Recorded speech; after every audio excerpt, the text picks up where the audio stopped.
আসসালামু আলাইকুম। এখন আমি আছি দিয়াবাড়ির যে মিডল পয়েন্টটা, যে পাশে আসলে রাস্তা চলে গেছে, একে চলে গেছে রাস্তাটা।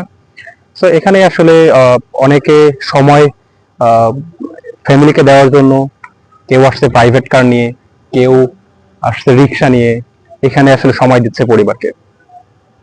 পাশাপাশি আহ আমরা আসলে আসছি এই সৌন্দর্যটা দেখার জন্য।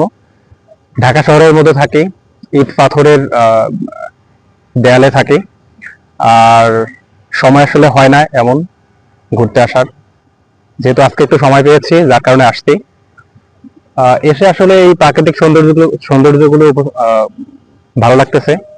তবে দুর্ভাগ্য আমাদের, আকাশ মেঘলা। আমরা যে সময়টাতে আসছি এই সময়টায় অনেক ভালো সময় আসলে উপভোগ করতে পারতাম, কিন্তু বৃষ্টি চলে আসছে। হয়তো আমাদের এখান থেকে অন্য স্থানে যেতে হবে, যেখানে